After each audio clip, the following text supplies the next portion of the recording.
Welcome in K R classes. मैं हूं K R बोरा और हम पढ़ रहे हैं बेसिक फिजिक्स यानी भौतिक विज्ञान। और आज का जो इंपॉर्टेंट टॉपिक है वो है फंक्शन यानी फलन, और जो कि फिजिक्स का बिल्कुल बेसिक टूल है यानी औजार की तरह। ये तो आना ही चाहिए। आज तक आपने खूब डेफिनेशन पढ़ी होगी फंक्शंस की। आज हम उसी को बिल्कुल इजी वे में देखते हैं, बहुत अच्छे तरीके से क्लियर हो जाएगा। तो क्या है फंक्शन? यानी हिंदी में बोलते हैं इसको फलन। अच्छा, तो फंक्शन का मतलब यह है कि ये एक डिपेंडेंट क्वांटिटी है। डिपेंडेंट मतलब निर्भर करती है, इसका अपने अकेले का कोई वजूद नहीं है, ये डिपेंडेंट है। इसका मतलब ये एक डिपेंडेंट क्वांटिटी है।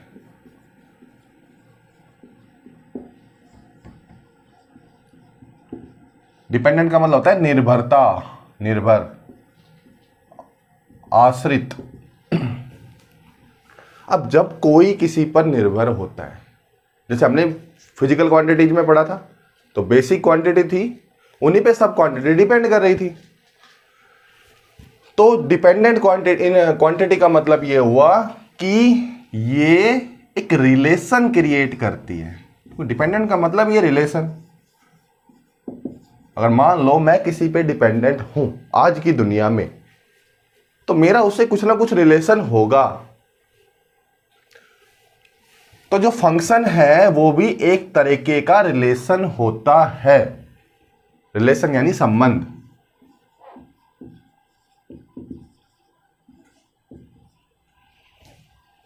तो क्या हुआ, फंक्शन एक रिलेशन है। बट रिलेशन भी बहुत तरीके के रिलेशन होते हैं। अपनी आम जिंदगी में देख लो, बहुत सारे रिलेशन होते हैं। फैमिली रिलेशन हुआ, कुछ अनफैमिलियर रिलेशन भी होते हैं। तो इसका मतलब ये नहीं है कि all the relations are function.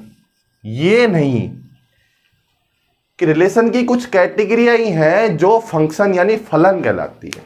इसका मतलब ये हुआ कि डिपेंडेंस यानी निर्भरता देखी जाएगी, किस तरीके से वो निर्भर है। तो हमने अभी ये देख लिया कि फंक्शन है वो एक रिलेशन है। ठीक है, इसको डिनोट करते हैं एफ से, और जिस पे इसके साथ एक ब्रैकेट आता है, उस ब्रैकेट में क्या होता है कि ये जिन जिन क्वांटिटी पर डिपेंड कर रहा है वो क्वांटिटी यहां मिलेगी। जिन जिन क्वांटिटी पर डिपेंड कर रहा है वो क्वांटिटियां यहां मिलेगी। लो जी, जैसे मान लो यहां पर एक मैंने x लिख दिया, तो x भी ये स्वतंत्र है, यानी कि, और ये वेरिएबल भी है। देखो मैं बहुत बारीकी से लेके चल रहा हूं। तो ये जो फंक्शन है, ये फंक्शन इस पर डिपेंड कर रहा है। किस पर डिपेंड कर रहा है? x पर डिपेंड कर रहा है। और x अपने आप में स्वतंत्र है, वो कुछ भी हो सकता है, और जो कुछ भी हो सकता है वो वेरिएबल है। अभी कुछ और है, अभी कुछ और हो जाएगा। तो ये एक वेरिएबल क्वांटिटी है x, इस पर डिपेंड कर रहा है f, और इस पूरी क्वांटिटी को मैं एक अलग क्वांटिटी बोल दूं, जैसे मान लो मैंने y बोल दिया।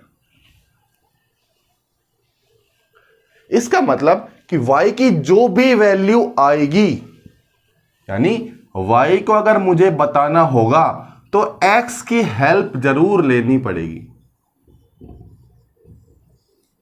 पहले x डिसाइड होगा, y x पे डिपेंड करता है, तो x ही उसको वो वैल्यू दिलाएगा। तो y फुल्ली डिपेंडेंट है x के ऊपर, because y is a function of, y is a function of x। तो ये क्वांटिटी x पर डिपेंड कर रही है। और इसी तरीके से देखा जाए तो फंक्शन का मतलब कि मान लो ये एक मशीन है,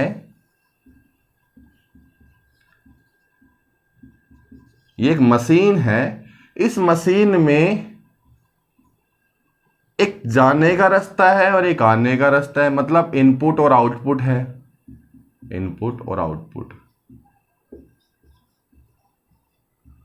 तो ये फंक्शन यहां पर जो आउटपुट निकालेगा वो निकालेगा y, और y डिपेंड किस पे करेगा, तो इनपुट मेरा हो जाएगा x। तो ये मेरा हो गया फंक्शन।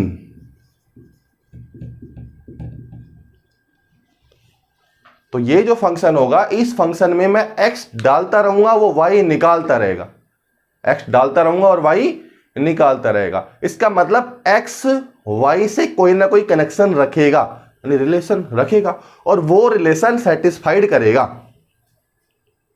हर एक y की वैल्यू को। इसलिए यहां पर मैंने एक वर्ड यूज लिया था 1 to 1।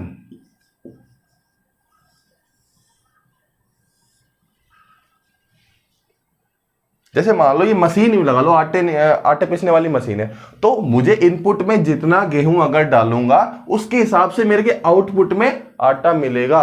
तो आटा डाले गए गेहूं से रिलेशन तो रखेगा ना। अगर गेहूं ज्यादा हुआ तो आटा भी ज्यादा ही निकलेगा, और गेहूं कम हुआ तो आटा ज्यादा निकल जाएगा, नहीं निकलेगा। अनएक्सपेक्टेड चीज नहीं होगी फंक्शन के थ्रू। अब 1 to 1 की अगर मैं बात करूं तो यहां एक इनपुट होगा और एक आउटपुट होगा। इसका मतलब x की कुछ ना कुछ वैल्यू होगी, उससे मुझे y की वैल्यू मिलेगी। बोलो मिलेगी नहीं मिलेगी? और x की वैल्यू मैं रखने में स्वतंत्र हूं।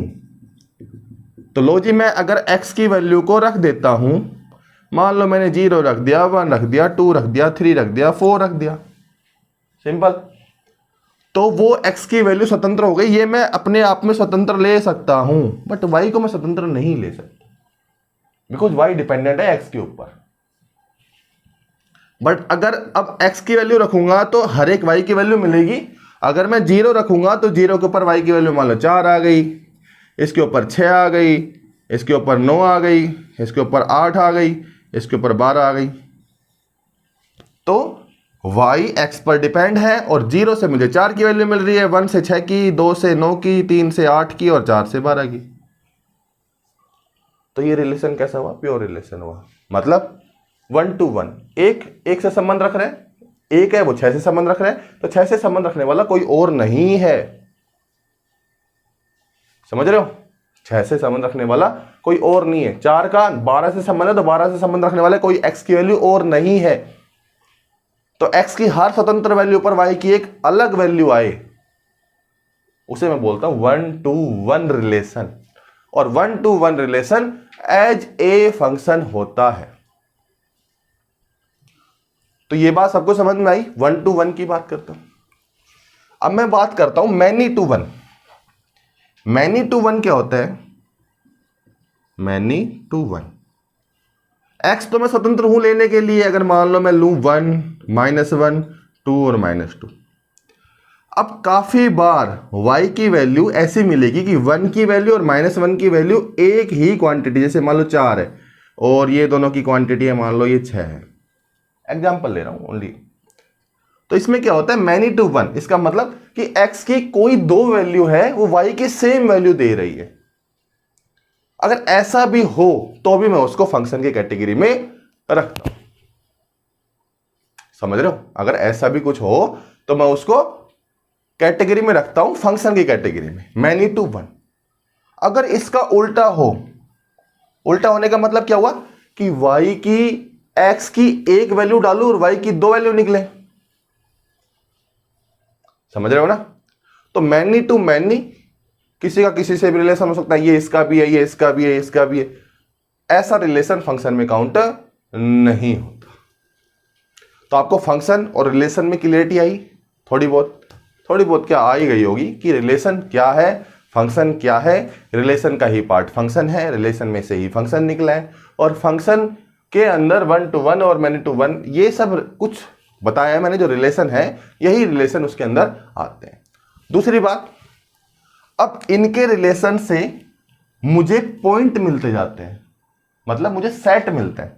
सेट का मतलब क्या हुआ कि मुझे पता है कि x की वैल्यू पर एक y की वैल्यू मिलेगी, because y is a function of x। तो मैं इसको डालता रहूंगा और y को निकालता रहूंगा इस मशीन की तरह। तो अगर मान लो y को इसके हिसाब से देखूं, अगर मैंने 0 को 4 में डाला तो x की वैल्यू 0 थी और y की वैल्यू 4 थी। लो जी, ये मेरा एक पॉइंट आ गया, यानी एक सेट आ गया, और ये यूनिक सेट है। अगर मैं यहाँ पे 1 रखूंगा तो सिंपल सी बात है यहाँ 4 नहीं होगा, इसके केस में, तो उस केस में 1 की जगह यहां पे आएगा 6। तो ये एक यूनिक सेट हो गए फंक्शंस के।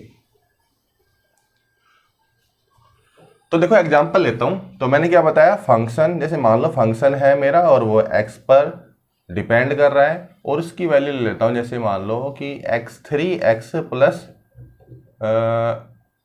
2, ये एक इक्वेशन ले लिया। तो ये मेरा फंक्शन है, इसको मैंने y से नाम दे दिया सिंपली। और एक खास बात और, अगर इस फंक्शन के साथ जो वेरिएबल जिस पे डिपेंड कर रहा है वही वेरिएबल उस इक्वेशन में पाया जाएगा, तभी वो फंक्शन उस वेरिएबल का है।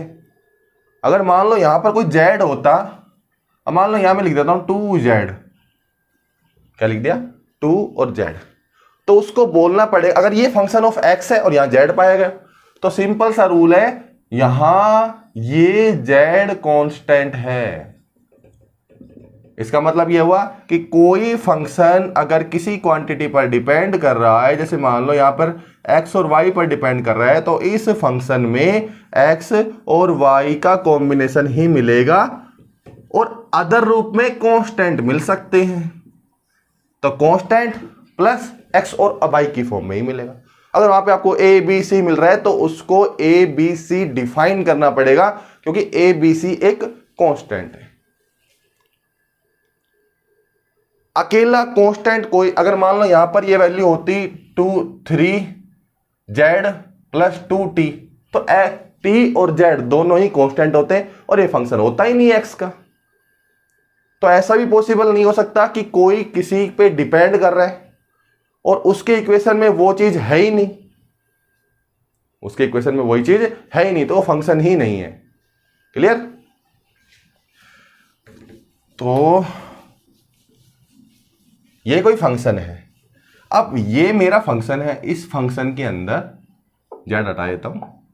अब x की वैल्यू लेने के लिए मैं स्वतंत्र हूं, और स्वतंत्र हूं तो मैं 0 रखता हूं, 1 रखता हूं, 2 रखता हूं, 3 रखता हूं और 4 रखता हूं, मान लेते स्वतंत्र हो गए ना। अब y की वैल्यू जो मुझे मिलेगी, तो देखो x की वैल्यू 0 रखी तो y की वैल्यू मुझे क्या मिलेगी, ये 0 हो जाएगा, ये मेरा 2 मिलेगा। x की वैल्यू 1 रखूंगा तो y की वैल्यू क्या मिलेगी, 3 1 5 मिलेगा। x की वैल्यू 2 6 8, x की वैल्यू 3 9 और 2 11, और x की वैल्यू 4 14। देखो 1 to 1 रिलेशन आया नहीं आया, आया कि नहीं आया, आया ना। इसका मतलब x y का फंक्शन है, नहीं y जो है वो x का फंक्शन है, तो y मेरा x का फंक्शन है, और ये मेरे सेट आ गए 0 1 2 8 3 11। अब कोई मैं बोलूं कि अब x की वैल्यू 6 पे y की वैल्यू 5 ही आ जाए, नहीं, ऐसा नहीं होगा, क्योंकि वो रिलेशन वैलिड नहीं है फंक्शन के लिए। अब बात करते हैं, जो मैंने बताया था मैनी टू वन की बात कर रहा हूं। अगर मैं एक फंक्शन लेता हूं f(x) equal to x square plus 2 equal to y हो जाएगा ये, तो क्योंकि f(x) मेरा y के बराबर। इस केस में भी मैं x को स्वतंत्र रूप लेने के लिए 0 1 2 3, अब y की वैल्यू देखो, x की वैल्यू 0 पुट करूंगा तो ये मेरे को देगा 2, और x की वैल्यू 1 पुट करूंगा तो ये हो जाएगा 3, x की वैल्यू 2 पुट करूंगा तो कितना हो जाएगा 6, और बढ़ता रहूंगा, धीरे धीरे बढ़ता रहूंगा, वैल्यू बढ़ती रहेगी।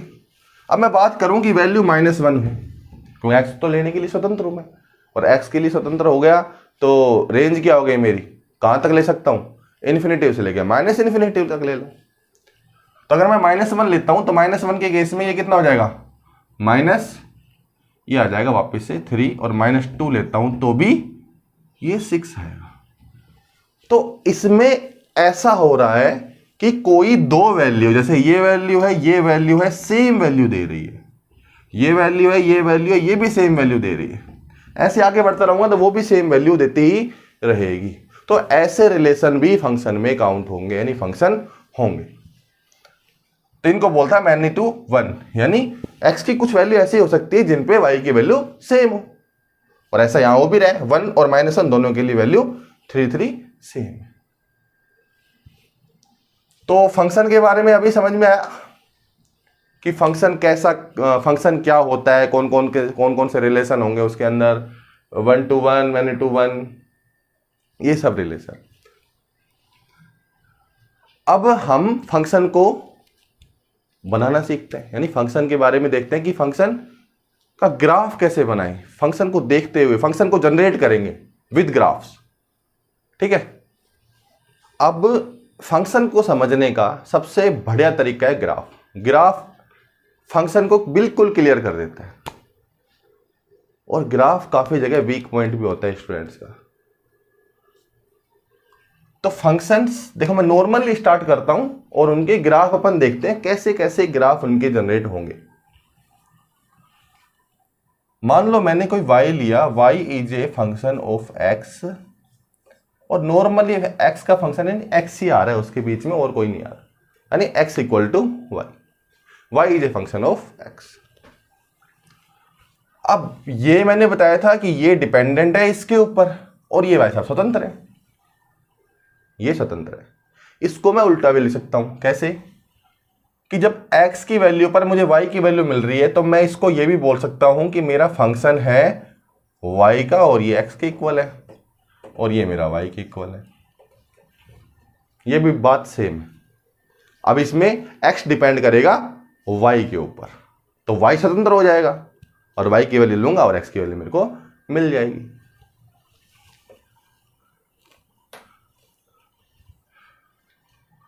और जब वेरिएशन की बात आती है कि x को पैटर्न से लेता हूं, पैटर्न से मतलब कि जैसे देखो 0 होता है मीडिएटर पॉइंट, 0 के इधर माइनस वाले पॉइंट होते हैं और 0 के इधर प्लस वाले पॉइंट होते हैं। तो ये एक पैटर्न बना हुआ है। इस पैटर्न पर अगर मान लो कि मैं इस x पर चलूं, मुझे इस x पर चलना हो, जो x की मैंने रेंज बनाई हुई है, x को स्वतंत्र रखा हुआ है, अगर उस पे मैं चलूं, 0 से इधर चलूं और 0 से इधर चलूं माइनस की तरफ, तो y में क्या चेंजेज आए, y में क्या परिवर्तन हो। क्यों? क्योंकि x पे चलने से y में इफेक्ट तो पड़ेगा। रिलेशन यही रिलेशन होता है। रिलेशन का मतलब यही होता है कि अगर मेरा किसी से रिलेशन है, तो अगर उसकी जिंदगी में कुछ भी चेंजेस आ रहे हैं तो उसका प्रभाव मेरे ऊपर भी पड़ेगा। तो अगर x पे मैं कोई चेंज करता हुआ जा रहा हूं, क्योंकि x तो चेंज होगा, अभी मैं 0 पे खड़ा हूं, अब मैं 2 पे चला जाऊंगा तो x तो चेंज हो गया, और y x पे ही निर्भर कर रहा है। तो y में भी चेंजेस किस प्रकार होंगे वो देखते हैं, वो ग्राफ बताता है। तो ग्राफ,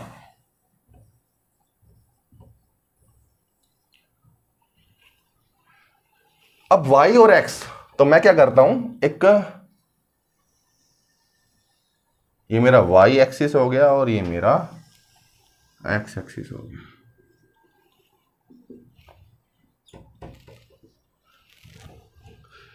अब यहां पर 2 लाइन ही क्यों खींची मैंने, 3, 1, 5, 6 ये सब क्यों नहीं खींची? इसका भी रीजन है। देखो 2 लाइन का मतलब क्या है, यहां पे 2 लाइन क्यों खींची गई और ये बीच में से कट क्यों किया गया? देखो हमारे पास 2 क्वांटिटियां हैं x और y, जिसमें से x मेरा स्वतंत्र है, x मेरा स्वतंत्र है और y भी x पे डिपेंड कर रहा है। और x की रेंज में अगर नंबर वाली बात होती है, यहां तो नंबर ही पढ़ेंगे अपन, तो x एक रियल नंबर है और रियल नंबर में माइनस से लेके प्लस तक वैल्यू आती है। तो इसकी एक रेंज बन गई कि भाई माइनस इन्फिनिटी से लेके इन्फिनिटी तक x को स्वतंत्र है, इसकी वैल्यू कुछ भी हो सकती है। और ऐसे ग्राफ को यानी ऐसे फंक्शन को मैं बोलता हूं फ्रीली फंक्शन। फ्री मतलब कि भैया ये फंक्शन तो बिल्कुल फ्री है, जिस पर वो डिपेंड कर रहा है वो उसमें कहीं भी एग्जिस्ट कर सकता है। अब अगर x माइनस इन्फिनिटी से इन्फिनिटी तक डिपेंड कर रहा है, तो y जो x पर डिपेंड कर रहा है, तो y की वैल्यू भी एक रियल नंबर ही होगी, और ये भी माइनस इन्फिनिटी से इन्फिनिटी तक अपने नंबर देगा x के ऊपर। इसलिए इन दोनों के वेरिएशन के लिए मैंने एक लाइन ड्रॉ की है x के लिए, एक लाइन ड्रॉ की है y के लिए। ये x ये बताएगा कि ये x की प्लस दिशा है, यानी और ये एक जीरो है, ये जीरो दोनों के बीच में आ गया। देखो यहां पे माइनस इन्फिनिटी से इधर चलूंगा तो बीच में जीरो आएगा और इधर फिर इन्फिनिटी आएगा, इसमें भी यही होगा, जीरो और इन्फिनिटी। इसका मतलब क्यों ना मैं इन दोनों जीरो को रेफरेंस ले लूं। आप देखो रेफरेंस बहुत अच्छा वर्ड है, रेफरेंस का मतलब होता है निर्देश। तो मैं क्यों ना रेफरेंस ले लूं, यानी मैं अपने ऑब्जर्वर को वहां खड़ा कर दूं, मैं वहां खड़ा हो जाऊं और मैं बताता रहूं कि x तो इतना चल, y तो इतना चल जा x के ऊपर, क्योंकि x बोल रहा है 2 चला गया तो y के 2 के हिसाब से एडजस्ट हो जा और वहां सेटल हो जा। तो यहां ये ऑब्जर्वर की तरह काम करता है, इसलिए इसको मूल बिंदु बोल देते हैं। ओरिजिन, मूल बिंदु, ओरिजिन बोल लो, रेफरेंस पॉइंट बोल लो। रेफरेंस पॉइंट अच्छा पॉइंट है क्योंकि फिजिक्स में काम आने वाला रेफरेंस पॉइंट है। तो एक रेफरेंस, इसको क्यों ना रेफरेंस ले लूं मैं, यहां पर मैं एक इंसान खड़ा कर दूं और वो वेरिएशन देखता रहेगा, उसके हिसाब से मैं वेरिएशन देखूंगा, तो इसके ऊपर मुझे वेरिएशन देखने को मिलेगा मूल बिंदु या ओरिजिन से। 2 डंडियां, 2 लाइन है, इसका रीजन सिर्फ यहां पर अगर मान लो y 2 क्वांटिटियों पर डिपेंड करता तो मुझे 3 ऐसी स्टिक्स लेनी पड़ती, यानी 3 एक्सिस लेने, इनको अक्स बोलते हैं, अक्स यानी एक्सिस बोलते हैं इनको। क्यों? क्योंकि मुझे x को भी दिखाना पड़ता, y को भी दिखाना पड़ता और एक और दिखाना पड़ता। बाकी इसके जो फुल्ली तरीके से मैं आगे बताऊंगा जब अपन मैकेनिक्स पढ़ेंगे तब। अभी मैं सिर्फ टूल बेसिक के बारे में बता रहा हूं, ग्राफ। तो ये मेरा x हो गया, मेरा y हो गया। यहां पर y की वैल्यू पॉजिटिव होगी और यहां पे माइनस होगी, और यहां पर x की वैल्यू माइनस होगी, वहां पर x की वैल्यू पॉजिटिव होगी। इसका मतलब ये हुआ कि इसकी रेंज यहां से लेके यहां तक रेंज इन्फिनिटिव, इसकी रेंज इधर माइनस इन्फिनिटिव, उसकी range infinitive minus infinitive. Number कम नहीं पड़ने चाहिए, नंबर जो आए वो दिखना चाहिए ड्रॉ करने के लिए, रिलेशन दिखाने के लिए। अब मैं बात करता हूं इनकी। अगर मैं x को 1 लेता हूं, अगर x को मैं 1 लेता हूं तो y भी 1 होगा, क्योंकि x equal to y equal to x है। तो अगर x को मैं 1 लेता हूं तो y भी 1, x 0 लेता हूं तो y भी 0। तो लो जी, ये रहा पॉइंट, x मेरा 1 है, y मेरा 1 है, तो ये इधर और ये इधर, और ये मेरा पॉइंट मिल गया। ये रिलेशन बताएगा, देखो ये रिलेशन बता रहा है। कैसे?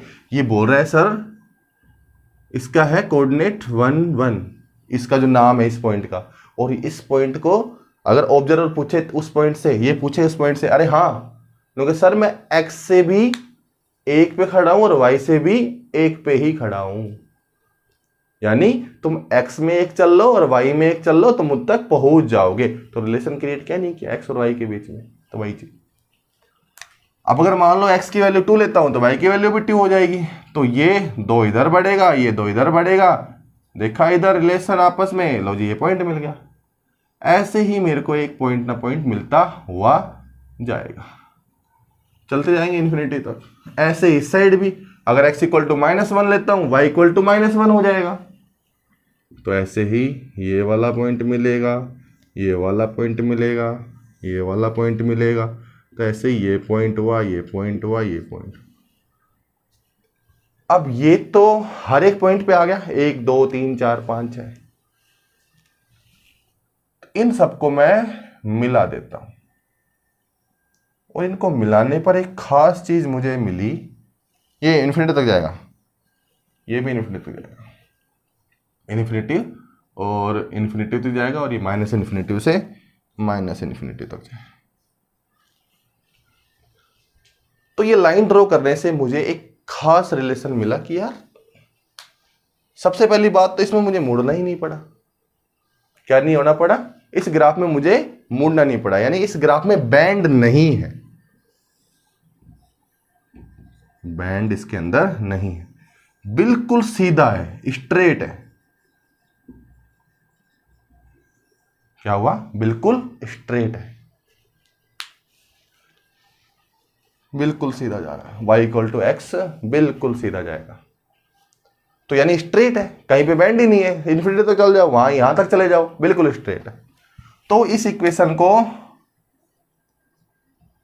स्ट्रेट लाइन इक्वेशन भी बोल दिया गया, यानी ये जो ग्राफ है बिल्कुल स्ट्रेट है।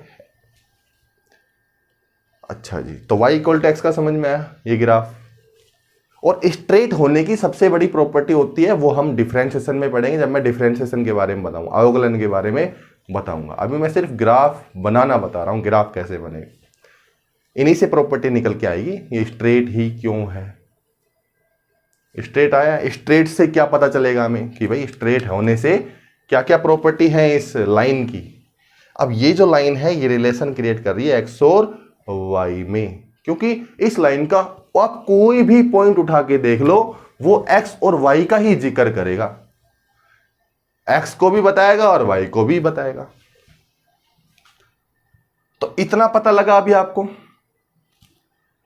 अब हम थोड़ा फंक्शन को थोड़ा और मॉडिफाई करते हैं, नहीं थोड़ा चेंज करते हैं। तो अभी मैं एक बना लेता हूं कि ये मेरा x है, ये मेरा y है, ये नंबर मैं डिफाइन कर देता हूँ 1 2 3 4 5 6 7 8 9 और ये 10। ऐसे यहाँ पर -1 -2 -3 -4 -5 -6 8 9 10 से यहाँ पर 1 2 3 5 6 7 8 9 10 से यहाँ पर 1 2 3 4 5 6 7 8 9 10। ये मेरा y है और ये मेरा x। इसको भी नंबरिंग कर देता हूँ 1 2 3 4 5 6 7 8 9 और 10। नंबरिंग क्या कर, क्योंकि फिर थोड़ा नंबरिंग तो पता लग ही गया। इसको भी मैं मिटा देता हूँ।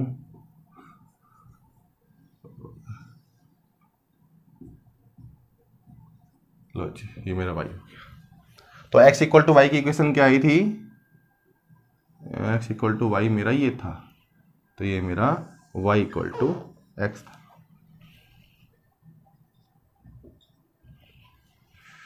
अब मान लो मैं इसको नेगेटिव कर दूं, यानी y इक्वल टू अगर -x हो, क्या हो, y इक्वल टू -x। इसका मतलब क्या हुआ कि x की वैल्यू को अगर मैं प्लस लूंगा तो वो माइनस बन जाएगी, और अगर माइनस लूंगा तो वो प्लस बन जाएगी। तो देखो यहां पे इस लाइन पर x की सारी वैल्यू पॉजिटिव है, x की सारी वैल्यू पॉजिटिव है, तो y की वैल्यू पॉजिटिव मिल रही थी। बट उस केस में, इस केस में क्या होगा, x की वैल्यू अगर पॉजिटिव होगी तो y की वैल्यू नेगेटिव ही मिलेगी। तो कुछ नहीं है, इस स्टिक को उठाओ और ऐसे रख दो। लो जी, ये हो गया, सिंपल है ना। क्यों, क्योंकि इसमें x की वैल्यू पर y पॉजिटिव था और इसमें x की हर एक वैल्यू पर x की हर एक पॉजिटिव वैल्यू पर y मेरा नेगेटिव होगा। तो x की हर एक पॉजिटिव वैल्यू पर y मेरा नेगेटिव है, क्योंकि यहां पर माइनस चल रहा है y में। और ऐसे ही अगर मैं x की हर एक नेगेटिव वैल्यू लूंगा तो वो मेरी पॉजिटिव हो जाएगी, तो y मेरा पॉजिटिव। तो ये इक्वेशन होगी y इक्वल टू -x की। बहुत ईजी, थोड़ा और मॉडिफाई करें, और मॉडिफाई करते हैं। तो मैंने क्या किया, y इक्वल टू एक्स दे रखा था, तो x में मैंने कुछ जोड़ दिया। जैसे मान लो मैं 2 ही जोड़ देता हूं, x में क्या हुआ, मैंने 2 जोड़ दिया। तो देखो x अगर मैं कोई वैल्यू लूंगा तो ये वैल्यू y x पर डिपेंड कर रहा है, बट 2 एक कांस्टेंट राशि है, उस पर डिपेंड नहीं कर रहा है। और जिस पर डिपेंड नहीं कर रहा है तो ग्राफ पर कोई इफेक्ट नहीं पड़ेगा, बस ग्राफ थोड़ा शिफ्ट हो सकता है। जैसे y equal to x plus 2, अगर x इक्वल टू 0 रखूंगा तो y में सिर्फ 2 बढ़ जाएगा। अगर x इक्वल टू 1 रखूंगा तो 1 की वैल्यू के अंदर भी y में 2 बढ़ेगा। तो यानी ये हुआ कि ये मेरा y equal to x graph है। तो अगर ये इसका मूल बिंदु है तो उस केस में जब 2 नहीं था तो मूल बिंदु 0 पर था, क्योंकि x भी 0 था और y भी 0 था। बट जब अगर 2 लिख दिया मैंने तो कोई भी कांस्टेंट वैल्यू अगर इसमें जुड़ेगी तो जुड़ने पर क्या होगा, देखो x प्लस 2 यानी y 2 से स्टार्ट हो जाएगा, तो y की वैल्यू 1 और ये मेरा 2 है। तो कुछ नहीं करना, इस लाइन को थोड़ा ऊपर शिफ्ट कर दो और ये लाइन ऐसी की ऐसी रहेगी एज इट इज। लो जी, बस ये लाइन पास आउट होगी y इक्वल टू 2 पर। तो ये इक्वेशन हो जाएगी y equal to x plus 2। अब बोले कि नहीं साहब मैं तो बढ़ाना नहीं चाहता, मैं तो घटाना चाहता हूं, तो x माइनस का 2 हो गया। तो उस केस में y की वैल्यू -2 आएगी पहली। तो ये लाइन को उठा के यहां ड्रॉ कर दो। तो ये मेरा हो जाएगा y equal to x minus का 2। 3 घटाओगे तो 3 निकल जाओ, 4 घटाओगे तो इस साइड, मतलब जितना घटाओगे ये लाइन इस साइड आएगी, जितना जोड़ोगे लाइन ऊपर चली जाएगी। क्लियर हुआ ये चीज? तो घटा और जोड़ करने से क्या इफेक्ट पड़ेगा ये तो पता लग गया। अब इसमें चाहे आप 25 जोड़ लो, और चाहे 26 जोड़ लो, चाहे 18 जोड़ लो, 19 जोड़ लो, कि कोई सी भी कांस्टेंट क्वांटिटी जोड़ लो, जोड़ने पर ग्राफ तो सीधा ही रहेगा।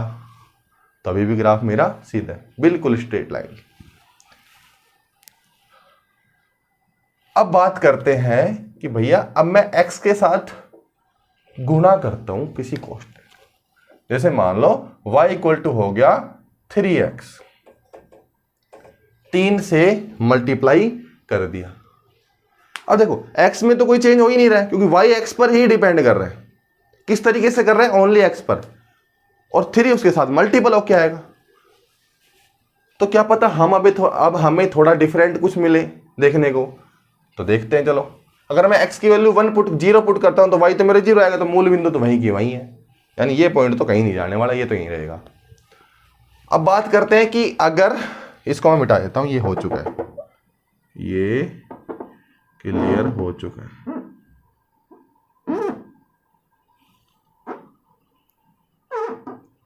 और ये भी हो चुका है।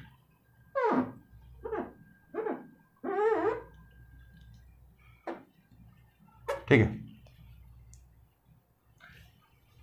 तो इस केस में y इक्वल टू 3x। तो अगर मान लो y की वैल्यू, अगर x की वैल्यू अगर मैं 1 लेता हूं तो y इक्वल टू हो जाएगा 3, यानी 1 2 और 3। लो जी, ये पॉइंट यहां पे आ गया। और x इक्वल टू 2 लेता हूं तो वो हो जाएगा 6, तो 3 4 5 6, यानी ये 6 आ गया। उसके बाद फिर आएगा 2 रखूंगा, 3 रखूंगा तो 3 आ गया, 2 रखते ही 6 और 3 रखते ही 9 आएगा।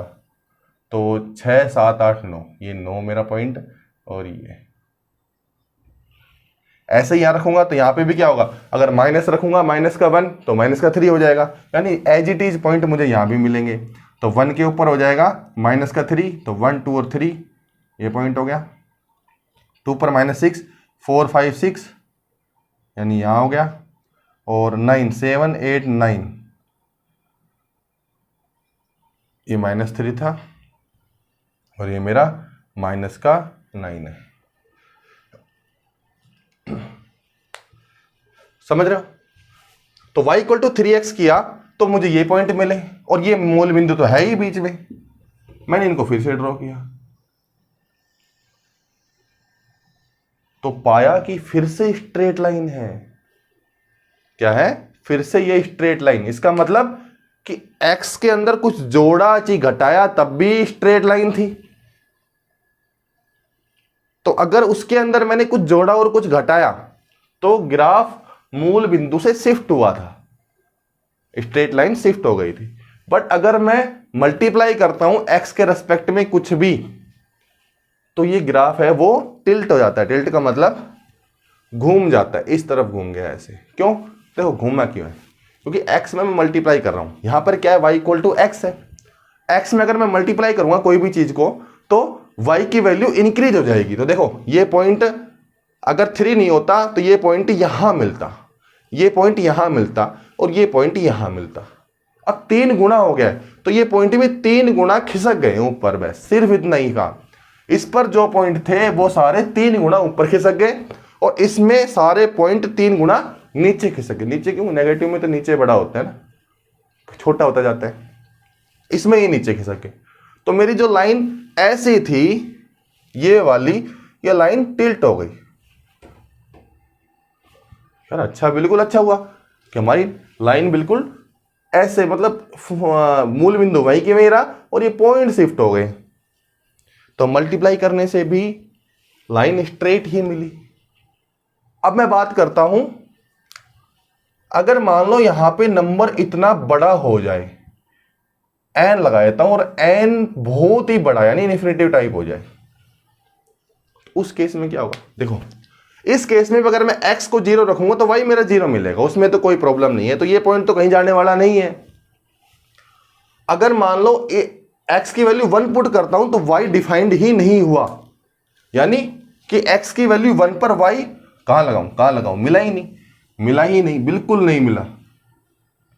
और ना ही अगर मैं 0.x की वैल्यू को 0.0000001 भी लूं तो भी डिफाइंड नहीं है y, तो भी y डिफाइंड नहीं है। इसका मतलब कि अगर ऐसी कंडीशन हो तो ये मेरी लाइन बिल्कुल चिपक जाएगी, यानी पूरी टिल्ट हो जाएगी। यहां से स्टार्ट होगी 1 गुना 2 गुना 3 गुना 4 गुना 5 गुना 6 गुना 7 गुना 8 गुना 9 गुना 10 12 15 16 18 करोड़ लाख नील अरब करते रहो, ये लाइन इस रेंज को तोड़ के नहीं जाएगी, इसी में घूमेगी, लास्ट में भाई मैं सीधी होगी,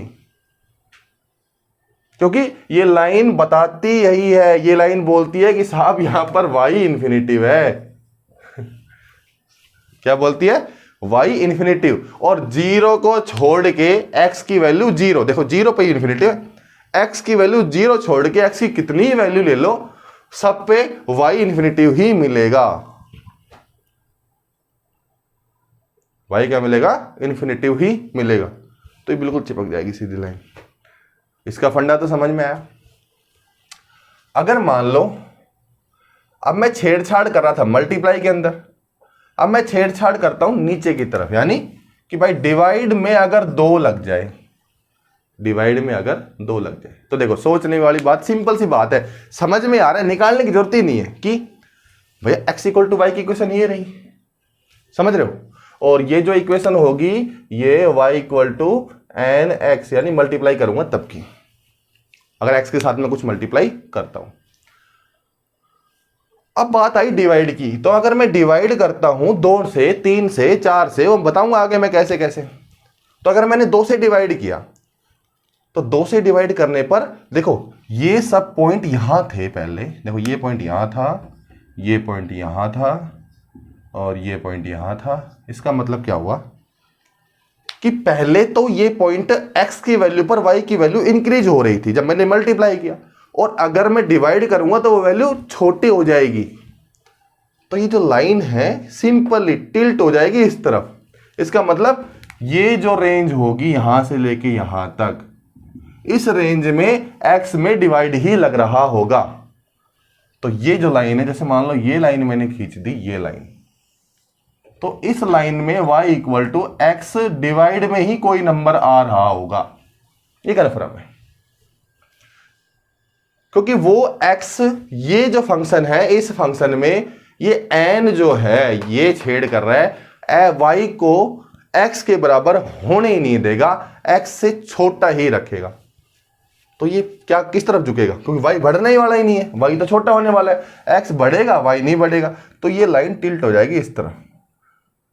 और n को जितना बढ़ाऊंगा ये लाइन और टिल्ट होगी इस तरफ, यानी x की तरफ खींची हुई चली जाएगी, और खींचेगी और खींचेगी, और n इतना बड़ा हो गया इन्फिनिटिव। तो देखो अगर जैसे ही n इन्फिनिटिव होता है तो y मेरा 0 हो जाएगा, और इसी लाइन को मैं y इक्वल टू 0 बोलता हूं, इसी अक्ष को मैं y इक्वल टू 0 बोलता हूं। क्यों? क्योंकि इस लाइन पर y सिर्फ 0 ही है। तो मेरी बात समझ रहे हो? तो हमने 2 तो पार्ट पूरे कर ली भाई, इस पार्ट में क्या होगा और इस पार्ट में ऐसा क्या हो रहा होगा। तो ये जो लाइन है y इक्वल टू एक्स की है, इस पार्ट में मल्टीप्लाई हो रहा होगा x में, इस पार्ट में x के अंदर डिवाइड हो रहा होगा, मतलब x के छोटे छोटे और टुकड़े हो रहे होंगे। अब बात करते हैं इनमें क्या होगा। तो देखो ये इक्वल टू क्या है, y equal to minus x का ग्राफ है नहीं, ये y equal to minus x का ग्राफ है। तो इसमें क्या होगा, y equal to minus x है, अगर मान लो यहां पर मैं मल्टीप्लाई करता हूं माइनस का 3x, क्या करता हूं, माइनस का 3x करता हूं, जैसे y equal to minus 3x, तो सिर्फ क्या मिलेगा, वही फंक्शन है, जैसे y इक्वल टू 3x ये था, y इक्वल टू 3x ये था, तो इसको इधर टिल्ट कर दो, यानी घुमा दो। x की वैल्यू 0 होगी तो y 0, ठीक है, मूल बिंदु तो वही रहेगा, मूल बिंदु खिसकने वाला नहीं है। x की वैल्यू 1 रखूंगा तो y की वैल्यू -1 हो जाएगी, तो x की वैल्यू 1 तो y की वैल्यू -3, तो x की वैल्यू -3, यानी ये पॉइंट।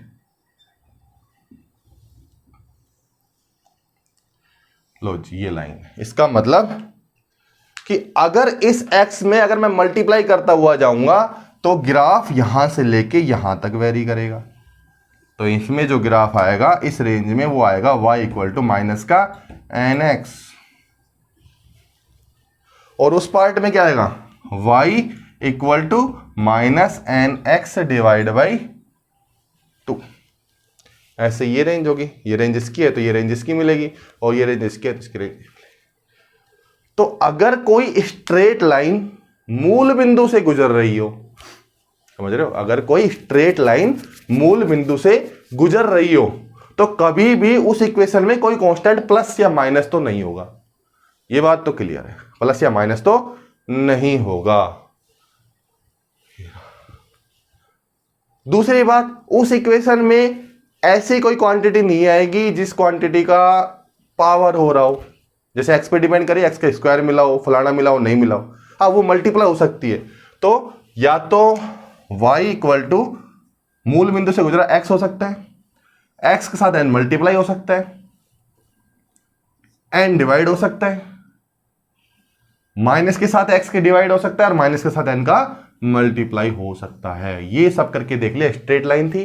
दूसरा, अगर इन सब के साथ कोई कांस्टेंट प्लस या माइनस होता भी है तो कोई फर्क नहीं पड़ेगा, सिर्फ वो रेखा यानी वो स्ट्रेट लाइन मूल बिंदु से नहीं जाएगी। जितना कांस्टेंट उसमें ऐड हुआ है उस कांस्टेंट से होकर जाएगी, जितना माइनस हुआ है उतने कांस्टेंट से जाएगी। अगर मान लो इसी के अंदर ये था y इक्वल टू -x और -3 कर देंगे तो ये शिफ्ट हो जाएगी y की तरफ। ऐसे ही इस लाइन को शिफ्ट करना हो तो ये भी शिफ्ट हो जाएगी। तो स्ट्रेट लाइन का फंडा समझ में आया। तभी स्ट्रेट लाइन के अंदर देखो क्या होती है, स्ट्रेट लाइन की इक्वेशन क्या होती है, y equal to mx plus c, और यहां पर c की वैल्यू प्लस भी हो सकती है और माइनस भी हो सकती है। देखो ये प्लस और माइनस हो सकती है, घट भी सकता है और बढ़ भी सकता है एज ए रियल नंबर। अगर c एक रियल नंबर है, या घट सकता है कोई पॉइंट में, कुछ भी हो सकता है। और ये है ये m, वैसे स्लोप होता है वो मैं डिफरेंशिएशन में बताऊंगा, अभी आपका काम है सिर्फ ग्राफ को समझना। और ये एक वेरिएबल क्वांटिटी है x, और m है, ये m कुछ भी फॉर्म में हो सकता है, डिवाइड की फॉर्म में हो सकता है, 1/2, 3/2, जैसे ये 2 था, एंड नीचे भी हो सकता है ऊपर भी हो सकता है। इसलिए ये सब स्ट्रेट लाइन होती है। और स्ट्रेट लाइन क्यों होती है ये आपके सामने है, यही तो स्ट्रेट लाइन का फंडा है। तो स्ट्रेट लाइन के ग्राफ बना लोगे ना इजीली तरीके से, देखते ही पता लग जाएगा क्या हो रहा होगा, किस तरफ जा रहा होगा, किस तरफ मिलेगा वो ग्राफ। ये रेंज है इसकी ही क्यों है, ये रेंज इसकी ही क्यों।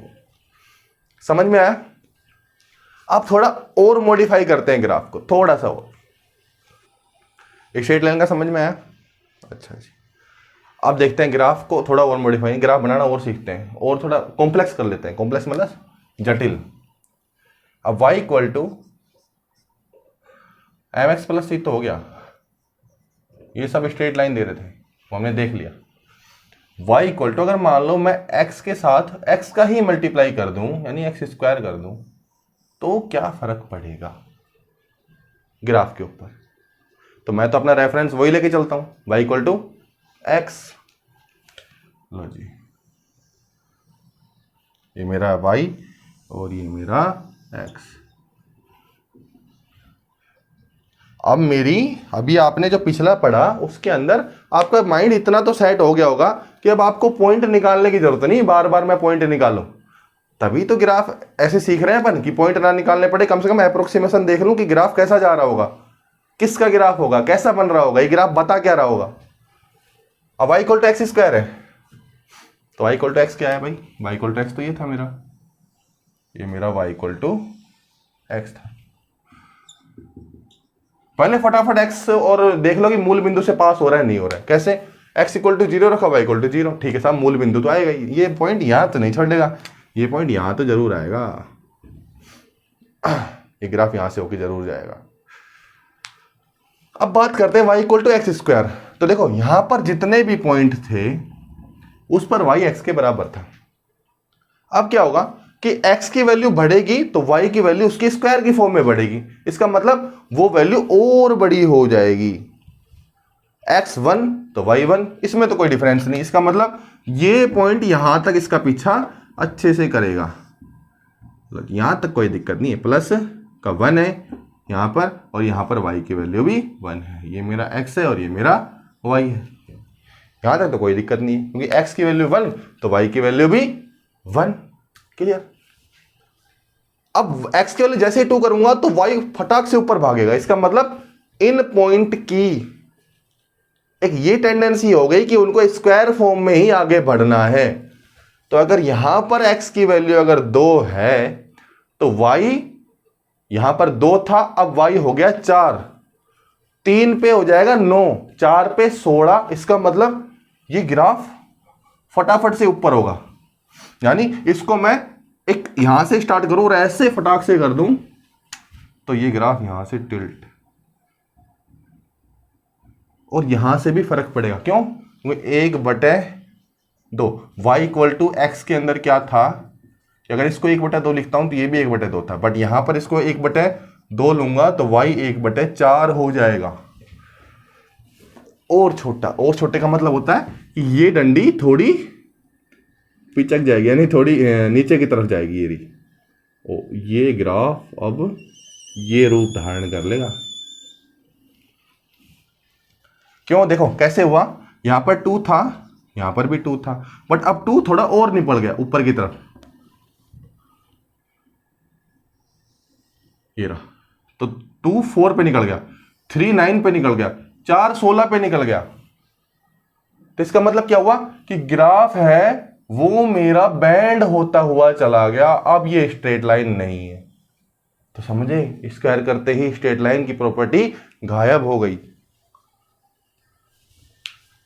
तो ये ग्राफ मेरा बैंड हो गया, और ये ग्राफ हो गया y equal to x square का भी पूरा नहीं बना है, क्योंकि x की वैल्यू प्लस, अगर मैं x की वैल्यू माइनस रखता हूं तो भी y की वैल्यू पॉजिटिव ही रहने वाली है। तो x यहां पर प्लस रखो चाहे माइनस रखो, y वैल्यू पॉजिटिव रहेगा, यानी मैनी टू 1 वाला रिलेशन। तो उस केस में क्या होगा, देखो जैसा यहां बढ़ रहा था वैसा ही डिट्टो सेम यहां बढ़ेगा। सोचो, थोड़ा सा सोचो, बस वैसा ही काम हो जाएगा, क्योंकि इस तरफ भी वही वैल्यू मिलेगी और इस तरफ भी वही वैल्यू मिलेगी। तो ग्राफ मेरा बैंड होगा, ये का ग्राफ ये गिना बैंड हो गया। कैसे? सिर्फ एक स्क्वायर लगाते ही ग्राफ में बैंड आना स्टार्ट हो गया। और ये सब इक्वेशन अब चलेगी पैराबोला में, परवलय, अति परवलय, मैथ में पढ़ते होंगे ना, हाँ, तो उसमें चला गया, ये सब बैंडिंग में चला गया। पर अभी भी ये फ्री है। फ्री का मतलब, ये ग्राफ फ्री का मतलब है एक्स अभी भी स्वतंत्र है और वाई उसके अनुसार डिपेंडेंट है।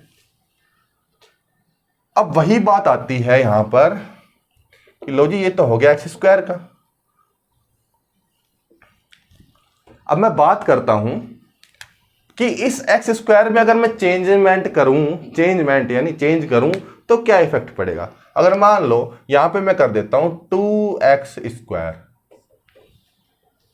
तो इसका मतलब क्या हुआ कि ये हर पॉइंट दुगने रेट पे, दुगने पे चले जाएंगे। हर क्या चले जाएंगे? दुगने ऊपर, पर मूल बिंदु वहीं रहेगा, क्योंकि x equal to 0 y equal to 0, तो मूल बिंदु यही है। और ये जो फूल है, ये जो फूल टाइप बना है ना, ये पूरा फूल कमल का सा फूल बना है। अब ये पॉइंट यहां था, जैसे मान लो ये पॉइंट यहां था, ये वाला पॉइंट ये 4 पे था, अब 2 से और गुणा कर दो तो थोड़ा और खिसक जाएगा। इसका मतलब ये फूल थोड़ा सा अंदर की तरफ झुकता है, तो थोड़ा सा झुका दो, दुगने रेट में झुकाना है, इतना भी नहीं। दूसरा, 1 से जरूर पास होगा, ये जरूरी है, क्योंकि यहां पर भी 1 से नहीं, x की वैल्यू 1 है तो ये x इक्वल टू 1 तो y इक्वल टू 2, तो यानी 2 पे पास होगा यहां से, x इक्वल टू 1 से 2 पर, तो ये हो जाएगा यहां।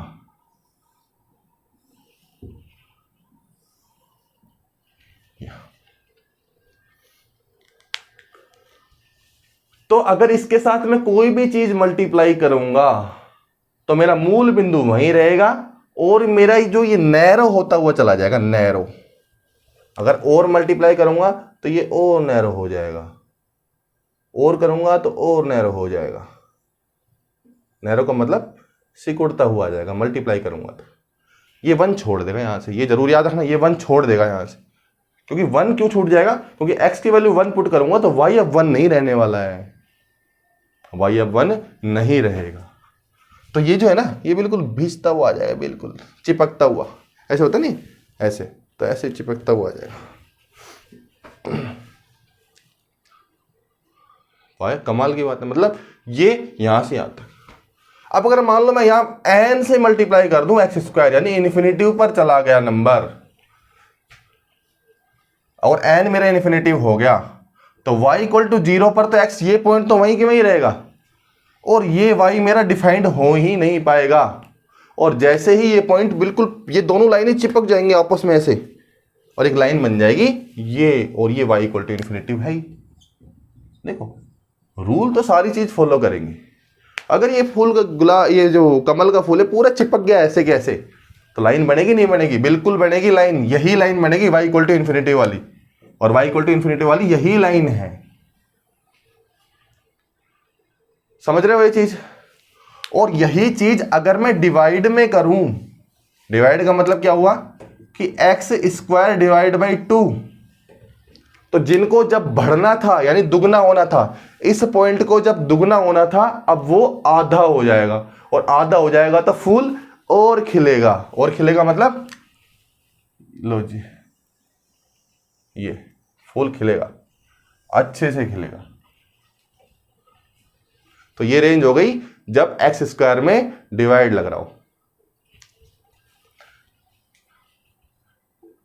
अगर ये n तक पहुंच गया तो y 0 हो जाएगा, और y 0 होने का मतलब है ये रहा, और ये पूरा फूल खिल के पड़ जाएगा ऐसे सीधा, इस बैठ के सीधा हो गया बिल्कुल।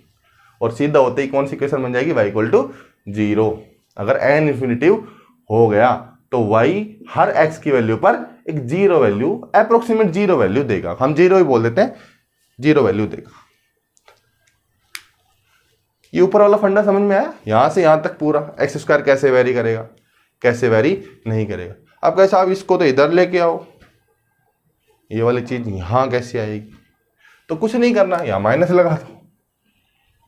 क्या लगा दो? माइनस। तो ये सारा सारा शिफ्ट यहां हो जाएगा, नीचे की तरफ उल्टा हो जाएगा। क्यों? क्योंकि जब x की वैल्यू, देखो जब ये पॉजिटिव था तब ये पॉजिटिव मिल रहा था, बट अगर ये पॉजिटिव होगा तो y अब नेगेटिव मिल जाएगा, और अगर ये नेगेटिव हुआ तो y मेरा पॉजिटिव मिल जाएगा। बस यही चीज थी, ये सब नीचे आया। तो ये जो फूल खिलेगा इस साइड, जितने भी फूल खिलेंगे, ग्राफ है ऐसे ये, तो ये सब कैसे होंगे? नेगेटिव। अब कोई ये बोले साहब मेरे को तो ऐसे चाहिए, ये ऐसी फॉर्म में चाहिए, तो उसके लिए कुछ नहीं करना। जब ये y इक्वल टू एक्स वाली लाइन है तो ये y equal to minus x वाली लाइन नहीं थी ना?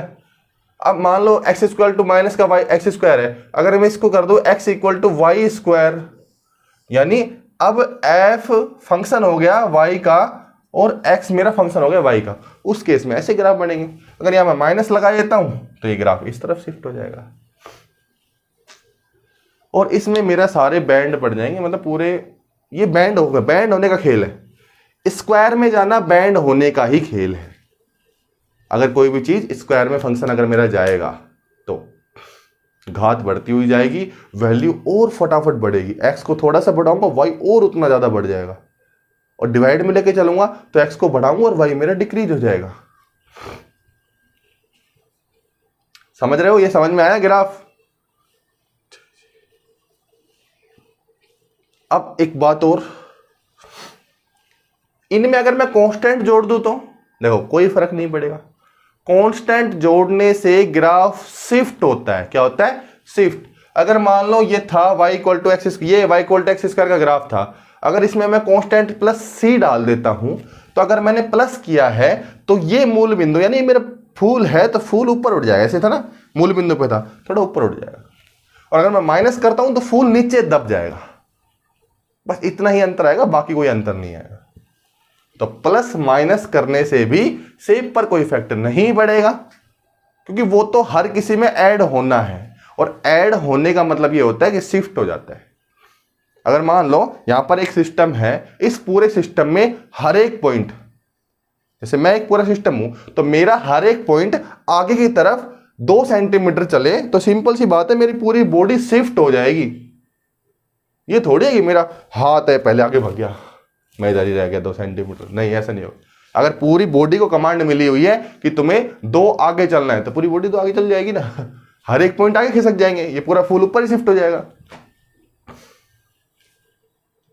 लेक्चर काफी बड़ा हो चुका है, बाकी मैं नेक्स्ट लेक्चर में बताऊंगा। ये फर्स्ट पार्ट मान लो एक तरीके से जो मैंने ग्राफ के बारे में बताया, बाकी नेक्स्ट पार्ट में देखेंगे।